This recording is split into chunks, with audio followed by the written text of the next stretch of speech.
Bible में ना एक ऐसी कहानी है जो हजारों सालों से लोगों को हैरान करती आई है। सोचिए, एक ऐसा इंसान जो कभी मरा ही नहीं बल्कि सीधे परमेश्वर के पास चला गया। आज हम हनोक के इसी रहस्य को, इसी मिस्ट्री को समझने वाले हैं।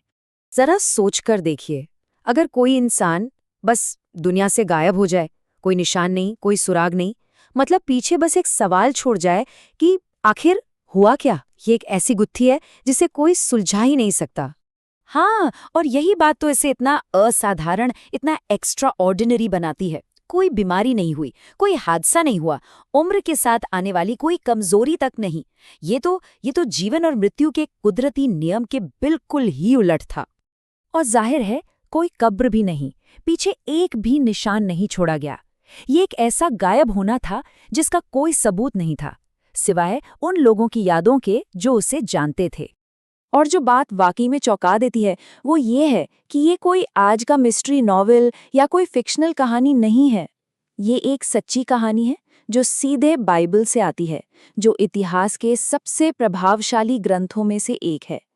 उस इंसान का नाम था हनोक, एक नाम जो अपने आप में रहस्य और विश्वास का प्रतीक बन गया है। तो चलिए इस रहस्य की परतों को एक-एक करके खोलते हैं और जानते हैं कि हनोक आखिर था कौन। तो हनोक कौन था? देखिए, उसे समझने के लिए ना हमें पहले उस दुनिया को समझना होगा जिसमें वो रहता था। वो एक बहुत ही अंधकार, एक बहुत ही डार्क टाइम था। लेकिन हनोक, वो उस अंधेरे में एक रोशनी की तरह था, एक जलते हुए दिए की तरह, जो अपने आसपास के अंधेरे को दूर कर रहा था। बाइबल हमें बताती है कि हनोक आदम से सिर्फ 7वीं पीढ़ी में था। और एक और दिलचस्प बात, वो उस नूह का परदादा था जिसने जल प्रलय के समय उस विशाल जहाज को बनाया था। सोचिए कितना पुराना कनेक्शन है। अब यहाँ देखिए कि हेनोक कितना अलग था। जिस दुनिया में वो रहता था वो पाप और हिंसा से भरी हुई थी, परमेश्वर से बहुत दूर। लेकिन हेनोक, वो पवित्र था, सच्चा था और परमेश्वर के बहुत करीब। वो अपने समय के ट्रेंड्स के खिलाफ एक चट्टान की तरह खड़ा था। तो हनोक के जीवन का रहस्य क्या था? क्या चीज़ उसे इतना खास बनाती थी? जवाब एक बहुत ही सरल लेकिन गहरे वाक्य में छिपा है, परमेश्वर के साथ चलना। उत्पत्ति की पुस्तक में ठीक यही शब्द लिखे हैं। ये अपने आप में एक बहुत शक्तिशाली बात है। लेकिन परमेश्वर के साथ चलने का असल में मतलब क्या होता है? क्या इसका मतलब ये है कि वो सचमुच परमेश्वर के साथ किसी बाग में टहल रहा था? नहीं, इसका मतलब कहीं ज्यादा गहरा और आध्यात्मिक है। चलिए इसे और करीब से समझते हैं। तो ये है वो राज। परमेश्वर के साथ चलने का मतलब था कि हनोक का जीवन 3 मजबूत खंभों पर टिका था। पहला, उसने हर दिन प्रार्थना की। ये एक लगातार चलने वाली बातचीत थी।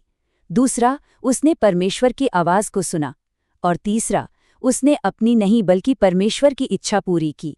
देखिए, ये सिर्फ कुछ नियमों के एक लिस्ट को मानने जैसा नहीं था। हनोक के लिए ये एक जीवंत, एक लिविंग रिलेशनशिप था, हर रोज का रिश्ता। ये उसके जीवन का केंद्र था, कोई साइड हॉबी नहीं। इस असाधारण जीवन का नतीजा क्या निकला? एक ऐसा सम्मान जो इतिहास में शायद ही किसी और को मिला हो। अब हम कहानी के सबसे चौंकाने वाले मोड़ पर आते हैं। और यहीं उस रहस्य से पर्दा उठता है। बाइबल कहती है, हनोक फिर जाता रहा क्योंकि परमेश्वर ने उसे उठा लिया। वो बस गायब हो गया, सीधे ईश्वर की उपस्थिति में ले जाया गया। इस बात की असाधारणता पर जोर देना बहुत जरूरी है। कोई मौत नहीं, कोई बीमारी नहीं, कोई अंतिम संस्कार नहीं। एक दिन वो वहां था और अगले ही दिन वो नहीं था। वो पृथ्वी से जा चुका था। सोचिए तो उसके परिवार और दोस्तों पर क्या बीती होगी। अच्छा, ये घटना कितनी दुर्लभ थी। पूरी बाइबल के इतिहास में सिर्फ 2 लोगों को ये अविश्वसनीय सम्मान मिला। एक थे हेनोक और दूसरे भविष्यवक्ता एलिया। बस 2 लोग। ये बात हेनोक के जीवन को और भी ज्यादा असाधारण बना देती है। तो इस प्राचीन कहानी से आज हम क्या सीख सकते हैं? देखिए, 3 मुख्य बातें सामने आती हैं। परमेश्वर के साथ एक व्यक्तिगत रिश्ता बनाना, सच्चाई के रास्ते पर चलना और भीड़ से अलग होने से न डरना। और ये हमें एक अंतिम और सोचने पर मजबूर करने वाले सवाल पर लाता है। हनोक की कहानी हमें अपने जीवन को देखने और पूछने के लिए मजबूर करती है, असल में लक्ष्य क्या है? दुनिया को खुश करना या परमेश्वर को? क्या जीवन दुनिया की तालियों के लिए जिया जा रहा है या एक ऐसे उद्देश्य के लिए जो उससे कहीं बड़ा है? ये एक ऐसा सवाल है जिसका जवाब हम सभी को अपने अंदर खोजना होगा।